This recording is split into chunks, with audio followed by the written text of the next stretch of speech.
Okay. Hello, everybody. This I literally just clicked record. Hello, everybody. Hello, everybody. Welcome to the first ever video of this kind. I've never done a video like this before.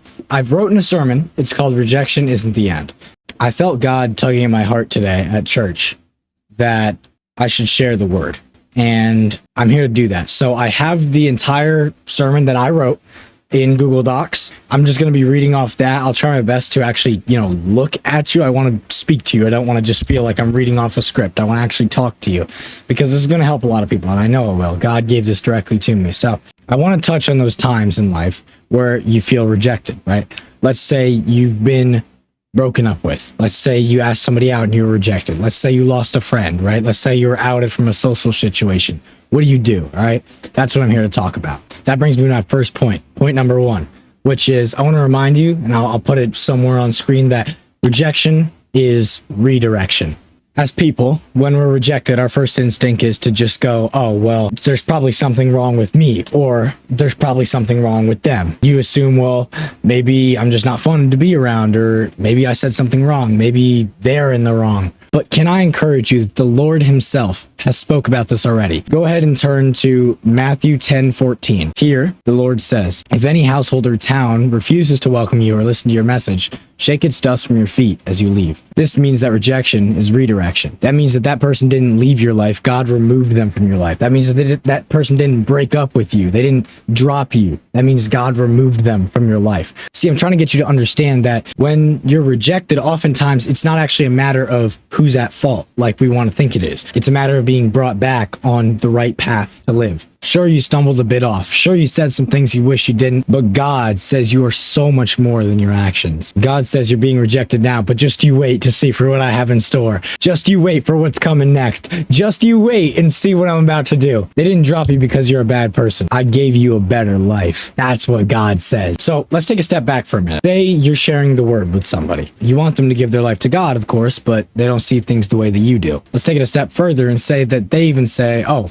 God's not real. They see church is a waste of time. They think you're crazy for believing, oh, there's a God. You must be insane. So honestly, when that kind of thing happens, I'll be real, it's discouraging. It sucks. For me personally, when I get rejected like that, the enemy will start to say things like, oh, see, they don't believe. Why do you? Or these people are just smarter than you, obviously, because God's not real. But as I was reading Exodus 5, man, that changed everything. God spoke directly to me, and it was so good. It was so clear, and I had to write it down. In Exodus 5, verse 1 through 2, after this presentation to Israel's leaders, Moses and Aaron went and spoke to Pharaoh. They told him, this is what the Lord, the God of Israel, says. Let my people go, so they may hold a festival in my honor in the wilderness. Is that so? Retorted Pharaoh. And who is the Lord? Why should I listen to him, and why should I let Israel go? Because he was enslaving them at the time. I don't know the Lord, and I will not let Israel go. So in this passage, Moses has just been spoken to by the Lord. He had clear instructions to go tell Pharaoh, a ruler over Egypt, who was enslaving Moses' own people, the Egyptians, to let his people go free from their burden of slavery in Egypt. That way they could spend time worshiping God. Pharaoh snaps back, saying, oh, I don't believe in God,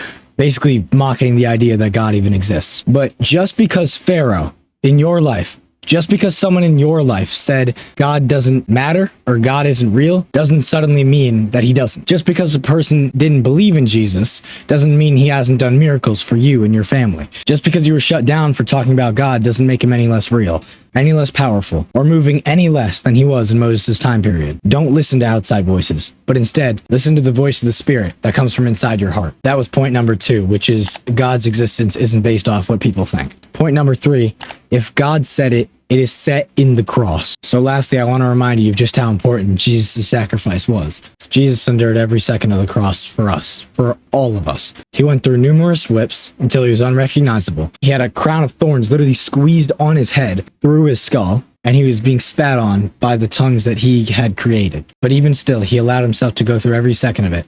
Also, we could go to heaven. And as Jesus was being betrayed by one of his very own disciples, that being Judas, Jesus says something interesting in Matthew 26, verse 53. Here Jesus says, Don't you realize that I could ask my Father for thousands of angels to protect us, and he would send them instantly? So that means God had the ability to set himself free from the cross. So then in that case, you might be wondering, why did he let other people kill him then? The answer to that question is he didn't. He allowed it to happen to himself. Those Roman officers who were crucifying him didn't have an inch of power in killing Jesus. Next verse over, Matthew 26:54. But if I did, meaning if he saved himself, how would the scriptures be fulfilled that describe what must happen now? So this means Jesus allowed himself to die, knowing full good and well that not everybody would come to him and not everyone would go to heaven. But he died for that one specific type of person, a person who isn't ashamed of following a God they can't see, a person who isn't afraid of the world calling them a fool.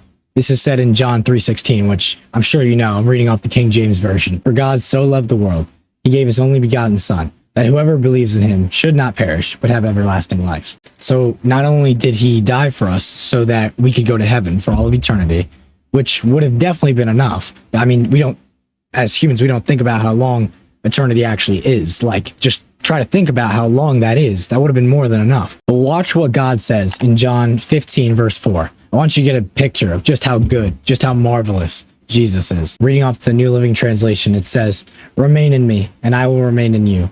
For a branch cannot produce fruit if it is severed from the vine, and you cannot be fruitful unless you remain in me." Here God is speaking of the spirits living in our hearts. So not only did God, die for us so we could go to heaven for all of eternity, but he also wanted us to have his spirit here so we could walk through the troubles of our life easier while we're on this earth. Thank God, man. Not just for all of eternity, but while we're on this earth, he gives us our spirit so he can help us here. But in those moments of feeling like you're far from God, that you have no future, no plan, or no life ahead of you at all, I want you to remember Moses and Joshua. Exodus chapter 4, verses 9 through 10. It says, "Look, the cry of the people of Israel has reached me." This is God talking. "And I've seen how harshly the Egyptians abused them. Now go, for I am sending you to Pharaoh," which was the king of Egypt at the time.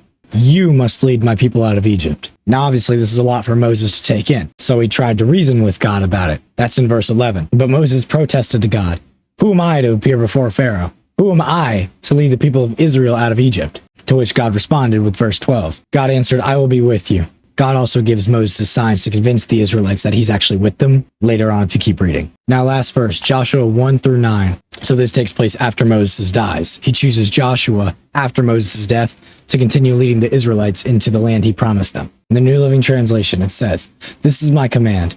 Be strong and courageous. Do not be afraid or discouraged, for the Lord your God is with you wherever you go." Now, I want you to know that verse doesn't just apply to Joshua. Every single person which God has a plan for, that being everybody, God will lay out a plan for the best possible life. So my closing message to all of you who feel rejected or are worried about the future is from the King of Kings, the Lord of Lords, God himself. He is with you wherever you go. Don't forget it, seriously. If the Lord gives you a plan, trust him, for there is never a flaw in the Lord's plans. He's thought everything through. So I want you to know the rejection isn't the end for his plan in your life. Thank you all so much for watching, and God bless you.